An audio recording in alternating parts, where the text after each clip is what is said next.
I'm Tom Falders, and it's my pleasure to introduce Neil Denari this evening for our lecture. Neil once worked as a technical intern in Paris for a aerospace helicopter company, which is now owned by Airbus. And while he was there, he learned about the processes of designing, engineering, and fabrication of complex, high-tech machinery. More specifically, he was involved with the production of technical drawings of rotor blades and 3D views of highly machined parts.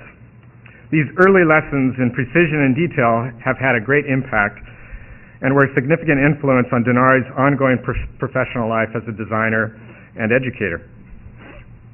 For those of us that have followed his work over the years, this little-known biographical factoid provides a small insight into his prolific output of speculative drawings, installations, publications, and architecture, where the viewer or the user is significantly challenged to discern the normative boundaries defining building, machine, environment, and body. In 1983, Neil Denari moved to New York, where his work explored formal impacts that various technologies could exert on architecture, a forward-thinking position that he took to the extreme and for which he achieved international attention that continues today. While there, he worked as a senior designer at Polshek and Partners and continued to exhibit his work in numerous museums. In 1988, he shifted his practice to Los Angeles and began Cortex Architecture, which later became Neil M. Denari Architects. In the late 80s, he launched his now 17-year association with Japan, a country where he has taught and lectured on a regular basis. While teaching at the Shibuya Institute of Technology, Denari lived for 8 months in Tokyo. His experiences there, like those of his experiences in Paris, have been a constant reference on phenomena as diverse as urban morphology and fashion design. His first project built in Japan in 1996, the Interrupted Projections exhibition, has now been followed by a series of bank projects for Mitsubishi Trust and for other experience economy businesses.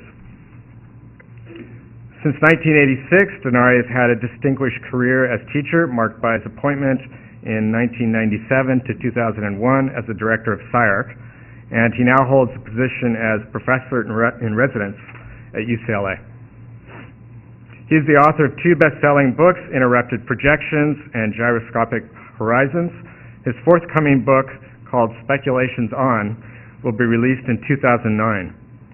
In 2002, he was given both the Richard Recchia Award and the Samuel F.B. Morse Medal for architecture from the National Academy of Design in New York. And I think he's wearing his medal under his shirt tonight. Look closely. His work is collected by numerous museums around the world, including the MoMA New York, the Cooper Hewitt, and the Heinz Carnegie Collection in Pittsburgh.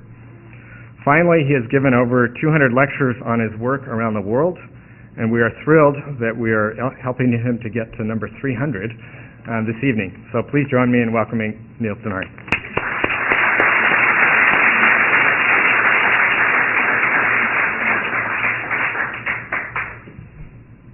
Tom, thanks very much. It's great to be here. It's my first time in this great facility. It looks really amazing, and I wanted to wish Ida all the best in the next 5-10 years. Good luck. Anyway, I want to give a pretty straightforward lecture tonight. I simply want to talk about my projects and try to essentially fold in the preamble that I might usually give in a talk, a sort of setup, which in theory is, let's say, with the projects behind offering some sort of attempt at proof, shall we say. A dangerous term, I suppose, in architecture. However, over the last 5 years, as the office has been able to, let's say, capitalize on 15 to 20 years of research in architecture and design and be able to construct some projects. The issue today at one level, and this isn't strictly a lecture about professional practice, I wouldn't be so sort of pedantic on the one hand, but it is about how to speculate in a world where if on the one hand that's all you knew for years and years and years because there was no pressure or responsibility to deliver anything but ideas, here ideas in our kind of contemporary world, they actually have to find a level of credibility such that they work, and they work in certain contexts. They might have to work in a context of pure aesthetics or beauty if a client is searching for that. It may have to work in the context of a hardcore development scenario where you're participating in that regime of money making, or it may work in any other number of settings where one is always trying to find the ways in which speculation continues, in which a practice continues to work very, very hard at trying to uncover questions about contemporary culture. So it gives me a chance now with a certain amount of built work, not super substantial yet, with the hope of more substantial work to come. Really the future is in front. To actually kind of meditate on these questions in book form and in project form in this book and lecture called Speculations On, of which as Tom said, the biography to a certain extent alludes on the one hand to travels and the kind of accumulation of experiences in different places and different cultures, like a lot of people, but it simply provides a kind of rich material to, I think, infuse into work that on the one hand tries to be unassertively commercial in a commercial world, if that's not too much of a kind of weird tautology, but that's a bit of our obsession. We want to participate in all of the matters that make architecture become sort of viable and logical, while still attempting to rewrite, I suppose, our own rules. If architecture, and this is a bit of a humorous kind of point, if architecture were a bit like the board game Monopoly, I would say architecture is in a phase of, you know, where you get the card, go pass go, and collect $200, or you're in jail, possibly. Architecture was in jail, I believe, for a while. And now I believe we're in a time of just pass and go. But let's say that's a very, very good thing, because I think over the last 7 or 8 years, with the kind of rise of offices like OMA and Herzog and so forth, and mega projects with enough money behind them, whatever one wants to think about them politically, Beijing, etc., these projects have given or sponsored certain architects, and in a funny way they represent architecture culture globally, to just make projects with new tools, new materials, new spatial possibilities, new geometries, to see what happens. To a certain extent, withhold the questions, forestall the questions, because we need to build some evidence. And then maybe we'll take a look and see what's going on. And I think it's also the case in school a little bit over the past 10 years, as work has proliferated, not idea-free or without rigor or sort of in a very cavalier manner, but really in a kind of world of a frontier that wants to take advantage of new possibilities. I think for us, our projects are probably in that slipstream on the one hand of we need to produce evidence, we need to push speculations within that, yet as our own sort of small culture, we do try to put ourselves in jail from time to kind of suffer with a series of questions which we want to posit relative to the work. In that sense, we're very much focused on continuing the conversation in this kind of speculative fashion. Including built and unbuilt projects, some 35 have been produced in the office in the last 8 years, not the most prolific, but we try. You can see that they kind of line up across a kind of horizontal line in major cities, LA, New York, and in Japan, with a kind of scattering in the US, a few unrealized projects here and there, one small project realized in Europe, project ongoing in Kazakhstan, and hopeful projects in Korea. We're just simply treading many of the same paths that these architects who on the one hand have opened doors obviously internationally, and if they haven't themselves opened doors, then certainly global economies, the rise of China and the East, as we know, have. Before we explore projects in Asia, I want to talk about a few projects in North America. And I'll begin with Highline 23. It's our sort of largest project in construction at the moment.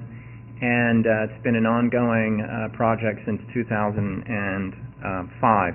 In that sense, we enter into the 5-year project, or in this case, about a 4.5-year project, really the time it takes to build one single building, as opposed to, let's say, interior projects in Japan, which can be designed, conceived, documented, and constructed in 6 months because of the skills and time frames there. Here's New York, and this is also Manhattan at the moment. Manhattan is a kind of virtual island, even more separated from any other context because of its kind of value in the real estate market. I'm sure you're all aware of this kind of giant building boom of 40, 50 projects by well-known architects and not so well-known architects building condominiums in New York. I lived in New York in the 1980s when the best architects were building condominiums with exposed concrete slabs, brick and punched window storefront infill, and that was pretty much it.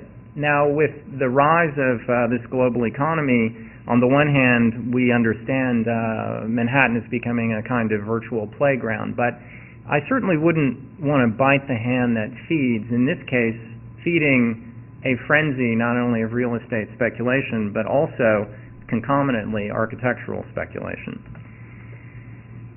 I think with projects by OMA in New Jersey and Richard Rogers and Richard Meyer in Brooklyn and so forth, I believe Manhattan is either spreading out or the other boroughs are really sort of resituating themselves back to this incredible kind of cluster of real estate. Our project falls in the West Chelsea neighborhood on the west side of the city. This is the Highline, and I'm sure you all know about the Highline Park project, which is being constructed now, designed by James Corner Field Operations and also Diller, Scofidio, and Renfro. Here are some of the monuments of Midtown. And our site for this condominium project falls nearly at the end of 23rd Street, a very, very well-known street in New York, connecting Madison Square, the old Madison Square Garden. Here's the new one, newer one from the late 60s. Other monuments such as London Terrace, probably one of the largest single-building apartment buildings in New York. My favorite here, the Chelsea Hotel, Bob Dylan, Sid Vicious, William S. Burroughs, etc., sort of radiating out that particular kind of contemporary culture, and the gallery neighborhood around. We were given a site that pretty much is a site that you give in graduate school. One of those unthinkable projects where you believe that there are schemes built in of a particular type of elegance on the one hand and challenge on the other hand. We're looking south on the Highline. This was a nice summer day in 2005. Here's London Terrace, our virtual skyline beyond, and our site, which is a block-through site owned by the client, a 40-foot wide by 99-foot wide footprint on the south side of the block. Looking to the north, here's the context, which has now already been changed by other condominium projects built in the neighborhood. This neighborhood is home now to Frank Gehry Building, and across the street a Jean Nouvel project for the same client as ours, and Shigeru Ban, etc. It's a virtual World's Fair, it seems, of new buildings, all for the program of housing. In the case of Frank's office building, really the single building which is not falling into that program. and here's our site right here. There's now actually a 25-foot wide building here, so in this space there are actually two buildings that are getting squeezed in. Now, if you believe in reincarnation, as I suddenly did in this project, this building was the doppelganger that came before. This was a project for 2001 for Union Square North, 28 feet wide in this case. All of the FAR pushed through a block-through site all the way to the south side of the block. One apartment, one loft per floor, biased core on the east side, very, very tall ceilings graduating down to 18 feet to 10 feet. This is a trick to be able to obviously get more light in on the lower floors with party wall situations, stack up more apartments up in the sky. So we got our feet wet in a way with sort of hardcore Manhattan urban zoning, and this completely conformed to the zoning.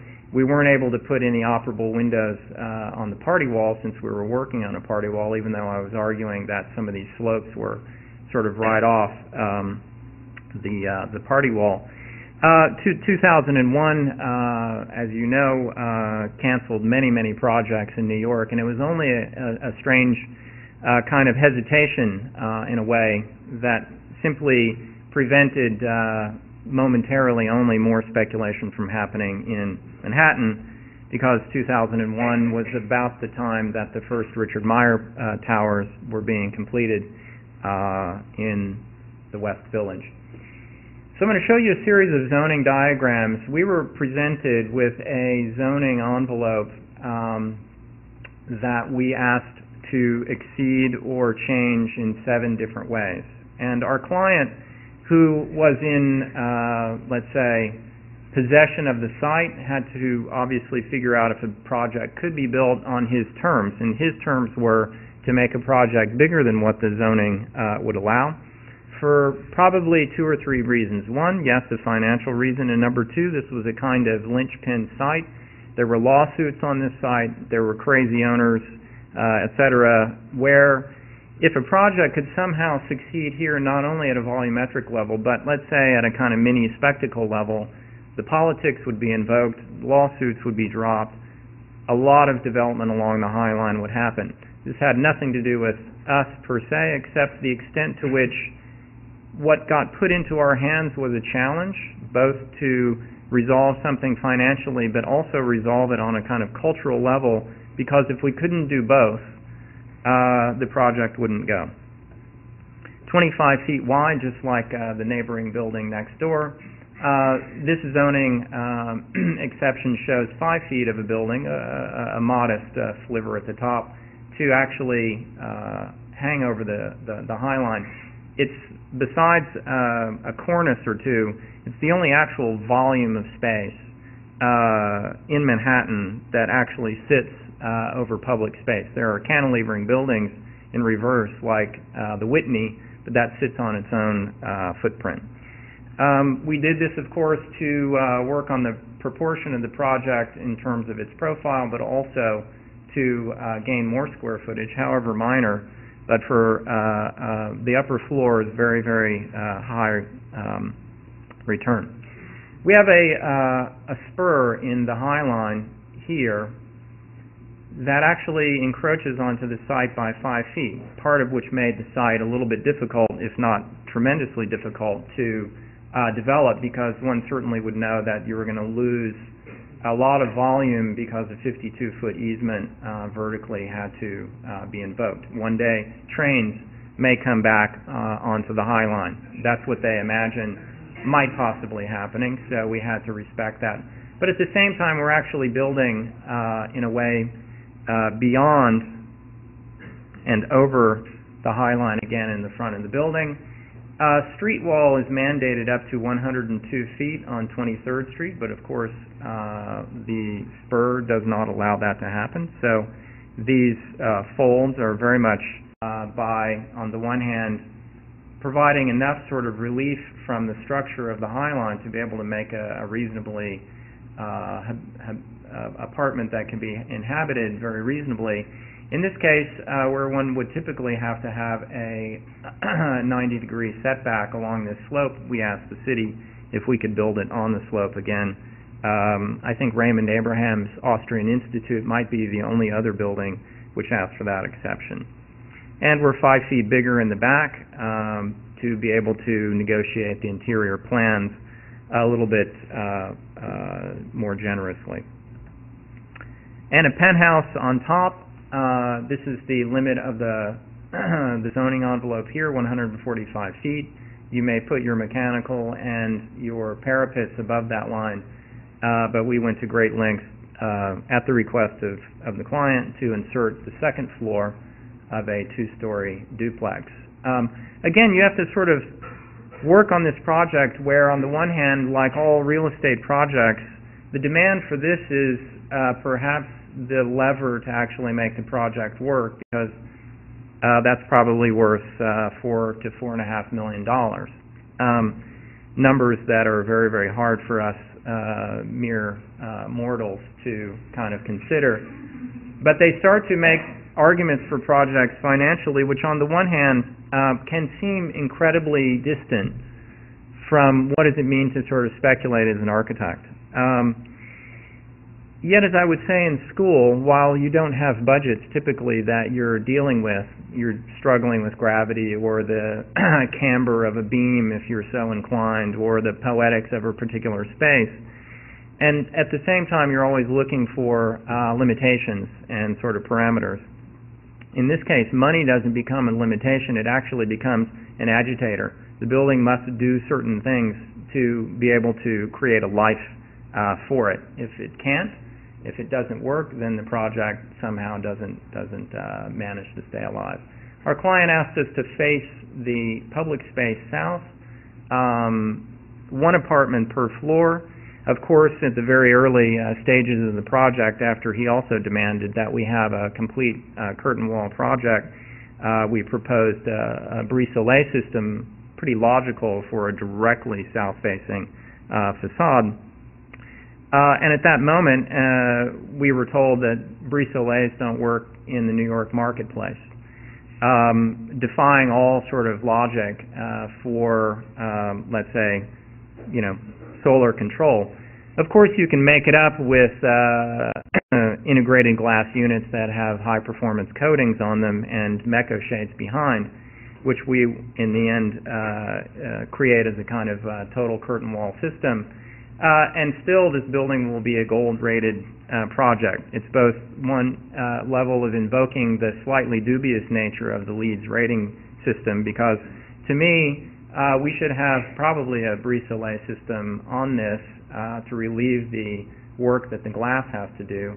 But at another level, when you're dealing with conditions of a market which vaguely identify aesthetic issues, in the world of Manhattan construction now, it's not totally precise as to what set of sort of aesthetic agendas are being played out, because there's such a diverse range of them.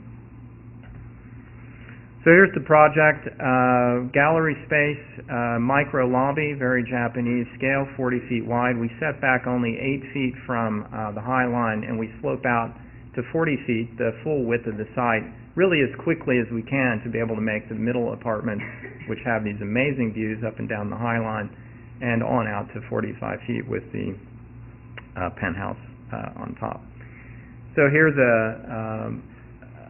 I think this image just kind of begins to talk about the uniqueness of the site, the absolutely kind of micro-ergonomic relationship, as if these were 2 bodies, or if it was a kind of an Aikido project, or if it were a bull and a bullfighter. There is a relationship.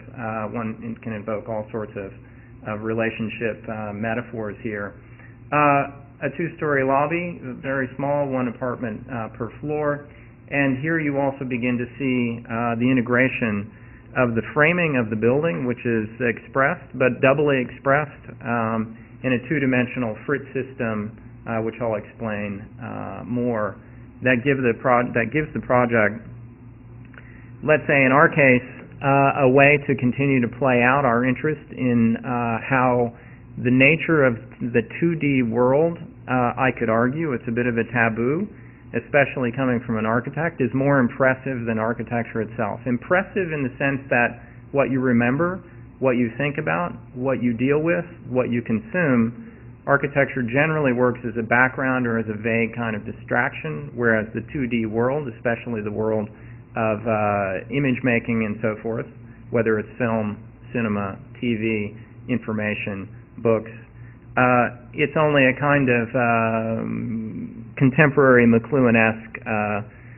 kind of moment where I sort of feel like we must invoke and make architecture behave a little bit more operatively like a kind of graphic medium, so that it can actually get into the world of experience, as opposed to set itself away and to try to be a guardian of something that the 2D is not.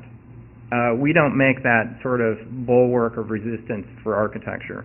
Yet at the same time, the sense of density and constructed precision is, of course, at the same time as overwhelming for us. So in the case of the lobby, we're trying to explore issues of, let's say, thickness here, which in relation to this kind of virtual poche or infill between another thickness of material here, in this case aluminum, with fritted glass. All of these issues of the nature of surface and the nature of depth and the nature of the 2D and the nature of the flat are happening and getting played out in a way in which we want the sort of atmospheric quality to oscillate and vibrate between true depth and a kind of perspectival depth and action, as opposed to the nature of a surface cut, which sort of plays itself out as a kind of X-ray or scan, or a way to kind of analyze the constructed depth of surfaces. Certainly this has been an ongoing set of speculations in form, in material, and in geometry for 10 years in our practice. And here's the project, obviously at the base of the High Line. We're up 25 feet in the city. This is just an amazing corridor of space with this beautiful scheme of concrete planks and wild grasses and so forth. And it's here where clearly we imagined quite a bit of the public experience of the project, because if a program as, let's say, as ordinary or banal as stacking 11 apartments on top of one another, which more or less, given the site and given certain conditions, begin to kind of design themselves, private spaces at the back, public spaces in the front, bathrooms and kitchens sort of layered into the middle, grand vistas and so forth on the south, and as you'll see on the north, more protected surfaces to the High Line. Once all of those things become a kind of overwhelming logic, in a sense we sort of excavated this project as much as we designed it. In that sense, there's something that feels right, I think, about this scheme, besides the fact that this proximity is so much different than a building in the city, primarily because there's no storefront right here, there's no drugstore, and you'll be really inspecting as a member of the public and as somebody walking along the High Line. By the way, there's no running or jogging on the High Line. You can only walk or sit. So you'll actually have an incredibly nice experience of this building as a kind of vertical ecology to the horizontal one presented. Nikolai Orosov kind of calls this the pregnant building, and you can kind of see why. The overall shape and the overall envelope is really very much determined from many ways, the inside out as much as the outside in. As I said, the plans become essentially self-organizing. The south facade, 40 to 45 foot wide, super big public spaces, and then we work the kitchen's middle bedroom into the punched windows and the big master bedroom at the back, and a very hardcore west circulation core. What's been quite interesting, of course, to work on the project structurally, because it's it's not a hardcore kind of cantilever in the typical sense, but a kind of gradual cantilever as the building goes up from a relatively narrow footprint all the way up 145 feet to the main framing, 170 feet all the way up to the equipment bulkhead, and there you see the framing. Now it's a steel building primarily because of the conditions of the geometry and because of the way in which the torsion and the overturning of the building, because of course it just simply wants to, on the one hand, fall over this way. It's relatively symmetrical in this axis except for this one corner, so it wants to fall this way and sort of toward you. And the elevator core, which has a huge amount of steel sheet in it, makes a kind of giant vertical cantilevered column to do a lot of the work on the kind of diagonal bracing. But all of these diagonals are both, they're actually both in compression and tension, and the framing is about as light as it can possibly be to make the building work. These are 8-inch pipes that, in essence, as you read the project from afar, they actually become relatively thin. Now the glazing, the steel is being fabricated in Montreal as we speak, and the glass is being fabricated in Shenzhen, China, and it will come on shipping containers with an open top, because these are 11.5 feet tall by 20 feet plus or minus mega panels of glass. There's what we're calling a spreader beam, which connects to welded steel mullions that have a stainless steel cover, essentially with back-to-back integrated glass units that have anodized aluminum frames, which aren't modeled here, and then the frit. The frit is 186 separate pieces of silkscreen. It's an unthinkably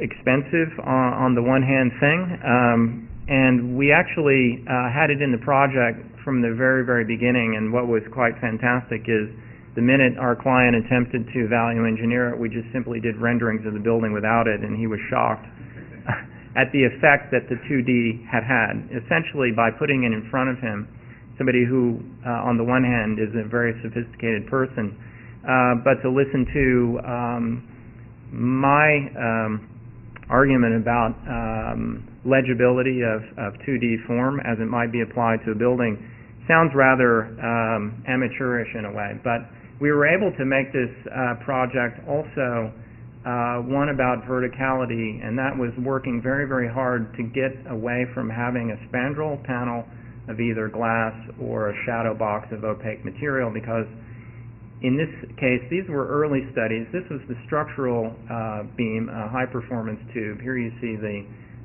pipes meeting at the center line of that. We have our fire stop and fire separation and the Mecco shades here, but yet we always wanted the glass to go all the way up to the floor line. It's not the first project to do it, but you just see how much work it takes to be able to get rid of a number of horizontal lines across the building. So what we have now are a series of spreader beam tubes. The actual structure for the building is back here. This is the thickness of the floor package, and the glass in the integrated glass unit actually passes all the way up. So typically this is where you would come out with a mullion or a transom here, having to make either an opaque piece of glass or this becoming a shadow box. You see those on the Richard Meyer projects. Where it slopes, we just simply change the proportion and the shape of the spreader beam, whether on the underslung or the sloped pieces of glass. And this is the mock-up from last summer. So you can see the impression. While the spreader beam is there, it very much is referencing part of the floor package of the building. We push pretty hard to be able to get something 11 feet tall by 6 feet wide. The sheets of glass, and you can see in the scale of the body, they're rather enormous. And in that sense, it works very, very much on a kind of real estate level to be able to make these kinds of panoramas across 40 feet. These are 5 foot by 6 foot operable windows. They're all motorized, And so they too, that's the height of a 182 centimeter tall person right there. And the 13th floor, the first floor of the penthouse. This is a bathroom, which also shows you the relationship between the intumescent painted steel pipes, the incredibly large operable windows, and in this case, the kind of luxurious nature of million-dollar apartments.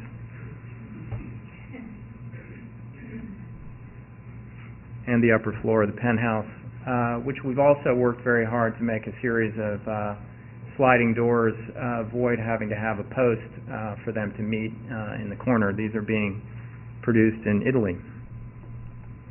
Metal panels, meanwhile, are being produced in Buenos Aires. They're three-dimensionally stamped panels. They're 11 feet 6 inches long by 18 inches tall, and they fit in also to a mega panel system, which will be lifted into place, brought out from Long Island, where they will be assembled on the back of this subframing system. Now, the metal panels, given their proportion, was all about being able to wrap up the side of the building without having to get into any curved panels. We wanted a three-dimensional quality to the panels, but we wanted them to be integral to the panel themselves. These are the steel dies which were milled. We have a 1-inch offset between the kind of zero baseline of the panel and the deformation here, which you can barely pick up in some of these images, but there's a kind of an S-shaped curve that actually floats in the middle of the panel. It crosses the end of the panels in a way, let's say where you see right here, where of course you can't break form the edge of the panel, so all of the end pieces of every panel must be laser cut and tack welded into the ends to actually make a kind of rigid 3D panel. And the idea about running the deformation across the joint was, of course, to de-emphasize the vertical joints, and in the case of this eastern facade, to actually make the horizontal joints become the dominant grain. Here's the whole assembly that you would see here brought out on the truck and connected back to the base structure. And some other details. These are also very, very large 5-foot by 6-foot punched windows. The relationship between the north facade and then the kind of flush nature of the glazing, the nature of the kind of two-dimensional fritting system, the thickness of this mega panel, which has an anodized aluminum trim all the way around, kind of attests on the one hand to the scale-free nature also of our work, which is quite often thought of to be a kind of dangerous idea, not understanding what happens when you raise the scale of something or you shrink the scale of something. I think our attention to construction, to materiality, allows some of these abstract ideas of the project of expressing thickness here, two thicknesses side by side, in this case a ceramic frit in an IGU, and in this case the thickness of actually the applied envelope to the project. And the site as of about a month ago, I can assure you, if you've ever built a building in New York, you know it's just an incredible battlefield. Too many jokes about how many bodies might be under here for my taste, but I'm Italian, so I can get on board with that. Our contractor is Italian, our structural engineer is Italian, our MEP engineer is Italian, and I don't know what that means, but and the project architect in my office in New York is Italian, full-blooded, I might add. Okay. In Los Angeles, we recently finished a house project for quite a different kind of condition. In fact, the situation was speculate on whatever you can think about that only you can make. going from the idea of how does design sell in a kind of competitive environment, the environment of New York, into a kind of modest middle-class family who cherished their own home, who obviously want to have this project be something for them and their family literally forever. That's a 1,000 square foot house with a temporary quarters in the garage for 2 of the 3 girls. Attempts at design across the site over the years, various color choices, all which proliferated into the inside. The family was ready to make a break. Besides, they needed bedrooms for 3 girls and a new bedroom for the parents. Tiny footprint house, and our proposal was to just simply make a carport and send a new building through essentially half of the existing house, to kind of Mata Clark the house and essentially intersect it with a project where we have an autonomous figure, an addition in the front, and a kind of sleeve of interior space that for them connected a backyard that they essentially had never imagined to be connected, primarily because the site falls drastically from the street down to the back, so this simply was a kind of dark, wet environment that they weren't connected to. So here was our early design with the idea of this essentially new house being slid essentially underneath with this sleeve of new space here. And you can see the plan reflects 3 bedrooms for the 3 girls aged 11, 14, and 16, new master suite for the parents, creative family, and a new large kitchen and dining space. The father is a producer of film trailers and film marketing, and the mother is a illustrator and graphic designer who in the 70s made posters for the band Devo, among others, if you've heard of them. Once you enter the house, you can begin to kind of, well, I should go back.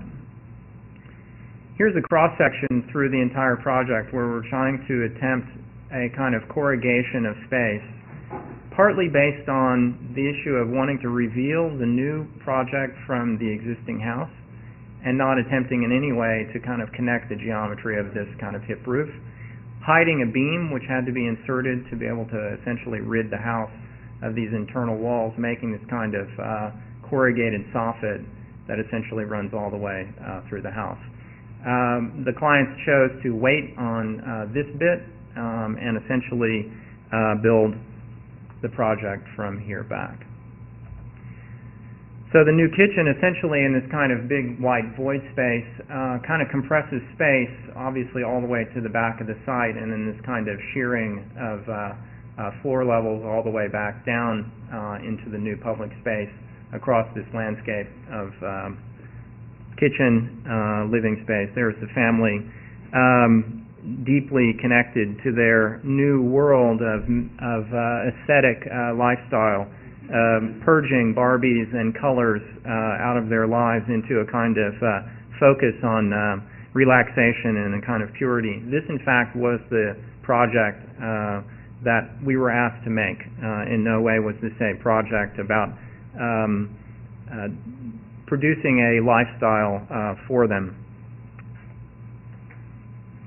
Kids floating around in the Wi-Fi with their Macs. Their idea in this project was if all of the kids essentially become disconnected through the autonomy of microelectrode devices, and we all know what that's like, how to bring kids together with parents in this kind of multi-generational way, how to essentially have these devices in a way become part of the product landscape that doesn't alienate or completely separate but just becomes an integrated fashion. And in this sense we tried to capture on the one hand through the architecture a kind of sensibility of the digital world on the one hand, and still trying to produce forms, geometry, materiality, however abstract, which would connect emotionally and which would also connect bodily in a particular way. So the moments where we split the project to be able to navigate from the existing house into a floor elevation that was absolutely given by the run of a stair, the length of the room relative to zoning, and a very kind of serious set of almost near Japanese set of dimensional limitations that produce the project in a way as it is. I feel like, again, this is a project that we excavated as much as we designed. And excavating might be a term for working with parameters or finding what's there. Looking back up to the kitchen in this kind of nice vertical moment between a 7'10" ceiling, some might argue as being fairly low. Our experiences in Japan relative to body and ergonomics make this dimension quite comfortable, and here's the slot of space between the new and the old house. The parents' bedroom is upstairs with a private bath with windows to the green and the trees beyond. The shape of the window, especially this particular line here, is actually a kind of mirror of this amazing coral tree, which the parents lay in bed and essentially look out in this kind of framed corner window. And you can begin to see the kind of compression of space this way and the axis of space moving through the house this way.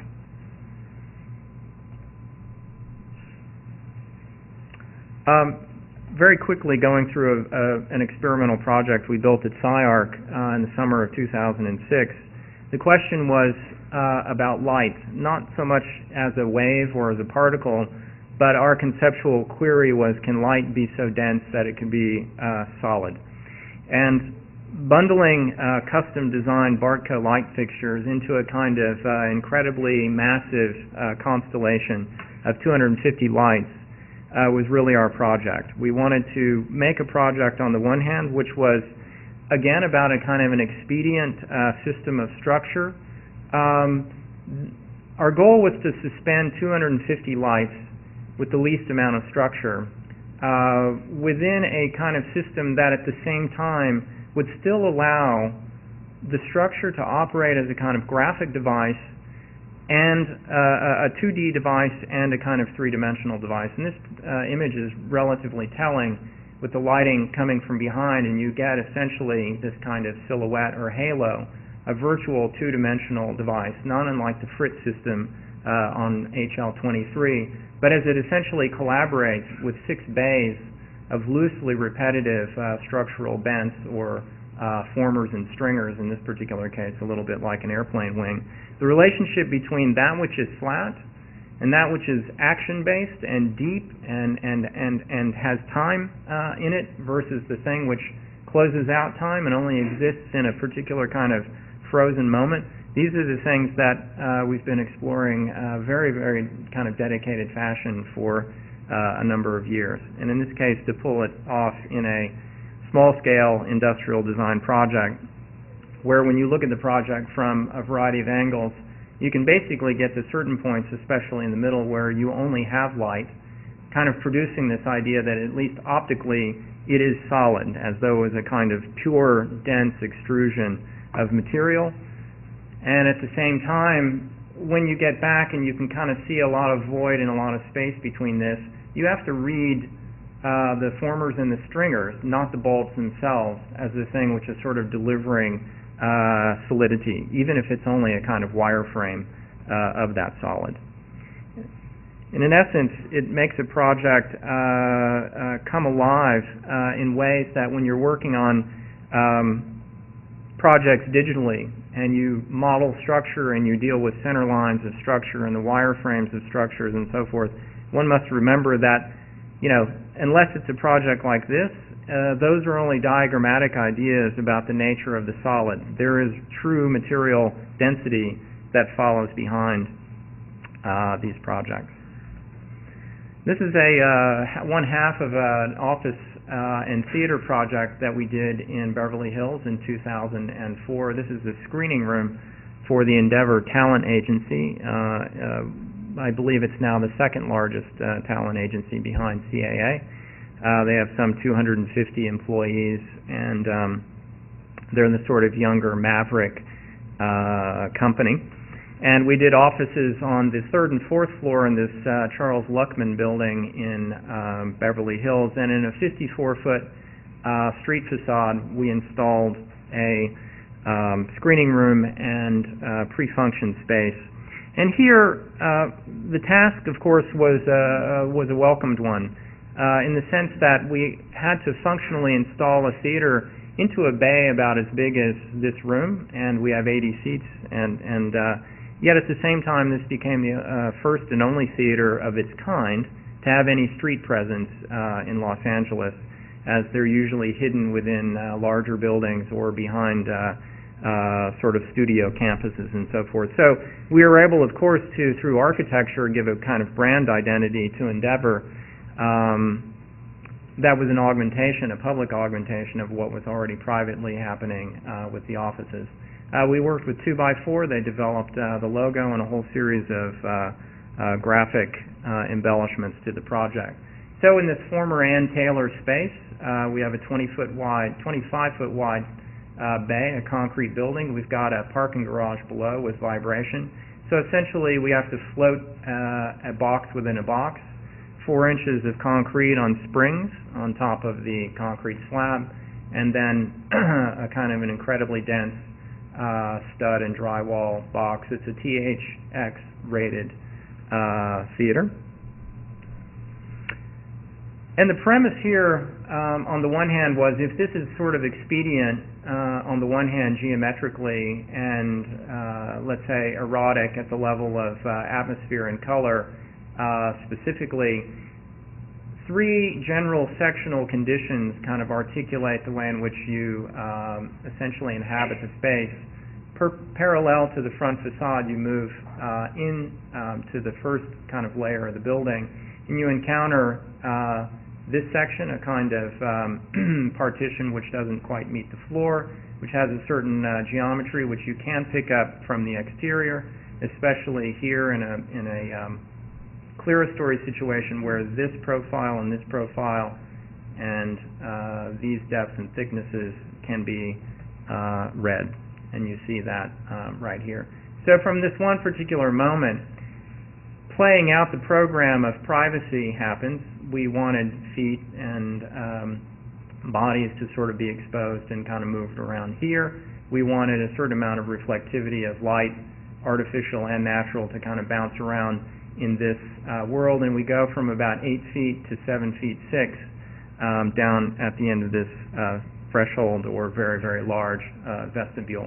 We're quite fascinated with these super compressive, almost furniture-like scales, in which case all of these efforts to produce a kind of sensuality of form are super felt.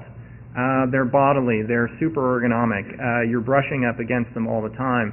And so the relationship between the 2D and that which you feel quite often dispassionate about because you can't touch it, because it's illusionistic, even if you may be interested in the movie at that one moment, this sort of brings architecture back to a relationship that is quite massive, quite about stuff, quite about the body, and those things that are about the lived experience, obviously, that architecture sort of provides. Here you can see the way in which these strips in the ceiling, actually there's a small reveal that you can barely see, and you'll see it in another couple of photographs, that actually show the 3 bands moving across the ceiling, but the morphology we're really looking for are very local forms of eruptions. Here obviously the slice to be able to make this kind of spiraling move for the clerestory, or in this case a kind of collar, which literally sort of wraps around the theater and is truncated, and we use that as a kind of indirect light source. So here's one of the joints that you see running down the center of the space.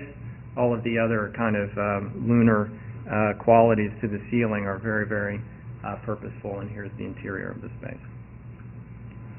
Okay, I'm going to pick up the speed a little bit since the slipstream is what we're in right now in Asia. And I'll show you very quickly a number of projects that we're doing. Asia is about space. It's about global space. It's about regional space, in this case looking out over the vastness of Tokyo. It's also about the ways in which global space and the space of money and mind basically begin to converge optically in the relationship between bodies in space, cohering on the one hand as they do in Japan in a kind of an organizational manner, becoming incoherent and coherent. Everybody is in a moving agenda, a moving identity across this kind of commercial landscape here in Shibuya. Subcultures and identities are moving about and crashing about in this kind of Boschian cacophony, a kind of hyper-consistent form of inconsistency in the nature of Tokyo. Or in Hong Kong, at the base of the kind of mega-corporate foster project, the HSBC Bank, where on Sunday afternoon seemingly all of the Filipino nannies in the city gather together under the building to have lunch and kind of talk. I'm very interested in the tension and the relationship between physicality of the body moving through space, the body clustering in haphazard ways, in unpredictable ways, in relation to a kind of tectonics that on the one hand, in this case, are very let's say, immutable, I would say, versus our project, which we hope become a bit more mutable. Also to the point of the 1 meter between the world of the 2D, the world of the illusion, the mesmerizing project of all of that cannot go unconsidered by architects, at least by our office, because it might be taboo to say, or it may be logical to say most people spend their time in that mode rather than fascinated by formalisms in architecture. And how can we slip architecture a bit into that 1 meter of space? And so a lot of the projects that we've been working on focus very, very dramatically on about 1 meter of space within various interiors. We're here in Hong Kong at a train stop being able to witness more advertising through the windows of the doors. All the way down, of course, to stranger and more interesting relationships between this is the utopia or the dystopia, this is another type of utopia or dystopia, and he may be looking or he may be reading. The issue of looking and reading, the nature of entertainment and infotainment, we're asking, where does architecture participate and how does it sort of participate? Only as a kind of silent witness, as some sort of prop to another form of advertising? And how to get beyond any kind of cynical idea of architecture or a kind of moralism of resistance. These are our speculations in our own work and the space of a kind of drowsy utopia, or in the space of shrines working within working environments. In China, in a city called Ningbo, a city of 6 million people, perhaps you've never heard of it, there are many, many cities of 6 million people in China, beyond Shanghai, beyond Chengdu, beyond Hong Kong, massive enterprises housing 1.3 billion people, and these are the types of landscapes one sees in China. And in Ningbo, like many cities, there's an area or areas of complete re-energization. On the one hand, with these unthinkably tall and thin slab buildings, sitting in parks which invoke a particular type of planning, which may or may not be useful to us anymore, in relation to the same towers backing about 200 or 300 meters out. We see this kind of landscape, of which the project that we're working on is part of. An existing canal, the slab towers are a bit over here, and this is the kind of world. Now, of course, it will all be simply scraped clean to be able to provide for these new projects. We're working on a project with Xingyun Ma, who Tom told me will lecture here soon, perhaps in a few weeks. And he'll probably show this project in Ningbo. They're in construction on a very, very large project there. And a number of architects have been invited to do small pavilions for commercial and entertaining along this new canal, which will be installed here. Admittedly, and even he would say, this is just simply a model to be able to the city officials And here's our volume right here, all in these kinds of stand-in patterns. So our project is quite a simple one. It's a ground floor of lease space and a 3-story drinking establishment with a fourth floor for a roof deck, which of course we provided a very, very tall guard here so that if too much drinking goes on here, I suppose you can go into the canal. But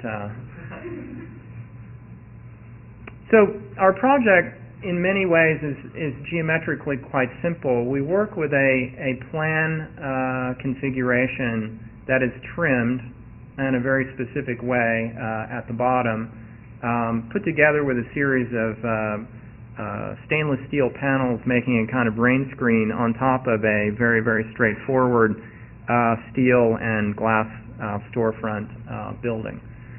So stairs sort of cascade up in this kind of upper half of this bottle-shaped building. We have a central core and only 4 columns with diagonal bracing, which will produce the structural rigidity, and we cantilever essentially on 2 sides.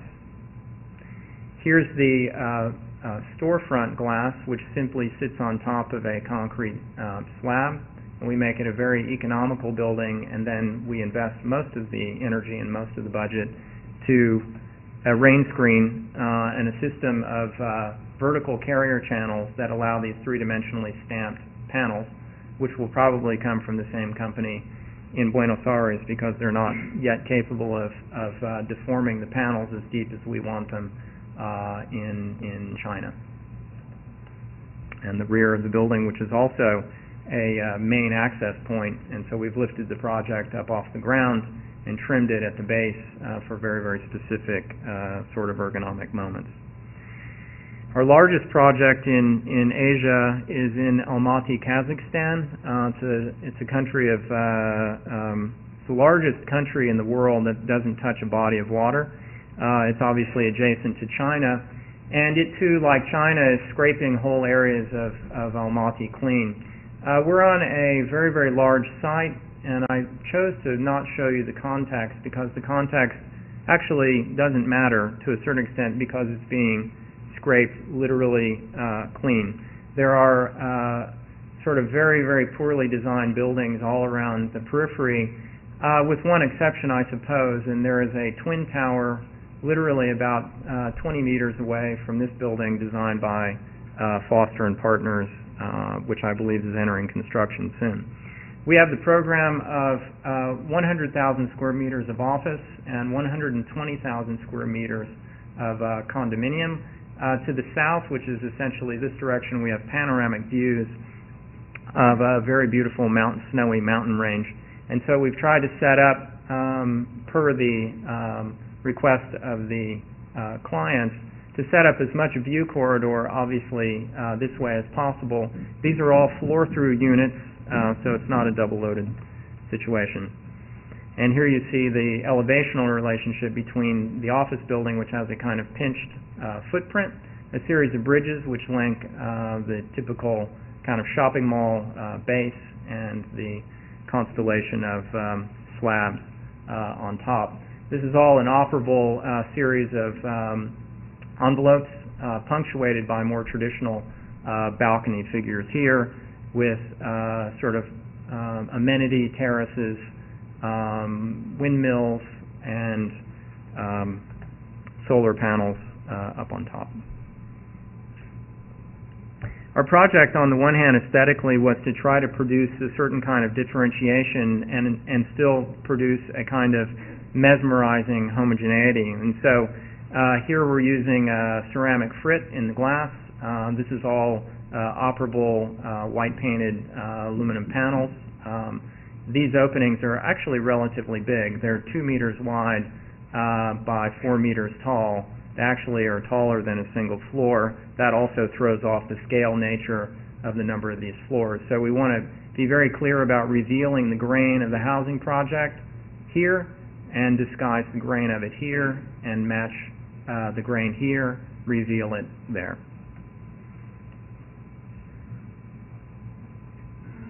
we had a 16-story height limit. We had explored tower projects for the first 6 months of this work, the client sure that he would be able to challenge the politics of Kazakhstan, because everything is based on influence and graft, to be quite honest, but apparently couldn't generate enough of either one, so we had to work back to the 16 stories.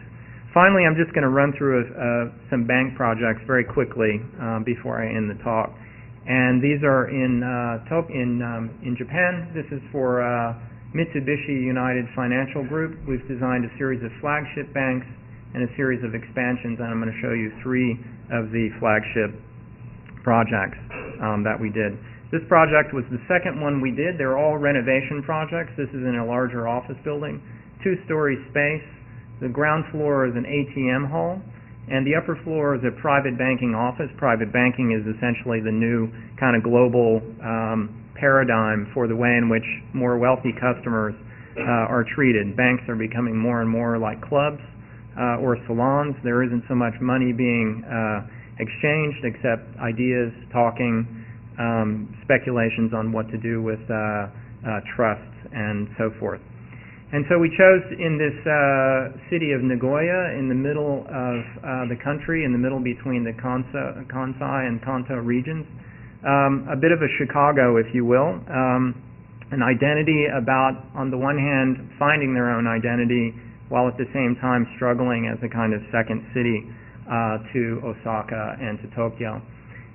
But their impression of the city, as we were told and as we were to design to, was of a kind of new elegance, a kind of world of brand identity, fashion brand identity and so forth. Not the most radical ones, only the most kind of acceptable ones, such as Louis Vuitton, for instance. So we had to work or labor under that rubric to make this facade work, on the one hand, as a kind of challenging piece of hardware, and at the same time become a kind of potentially exotic seeming or exotic looking building which would attract. And it's in fact those emotions that we had to come at the project and argue for it. We have a play between radical depth, in this case the way in which the 2 vestibules, one upstairs, one into the ATM hall, transforms or morphs essentially away from 5 millimeters perforated painted steel to this kind of morphology, this kind of event horizon of the vestibule.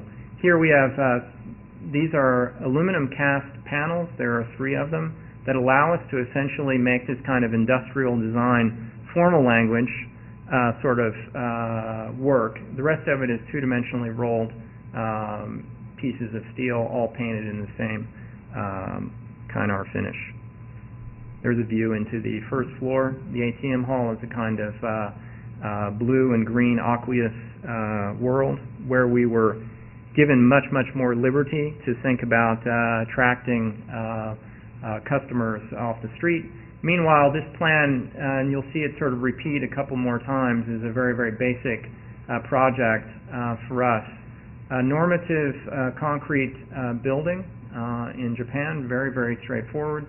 We have an escalator hall along the edge. It moves into circulation space back to a lounge where we design custom furniture, and consultation rooms at the periphery. Very, very straightforward plan on the one hand, and in many ways this exploration of the ergonomic relationship between the body in space, and the body between essentially about a meter of space, because we're dealing with very, very compressible dimensions. The rest of the project, especially the ceiling, works like a giant piece of industrial design. Using radial profiles, using high contrast between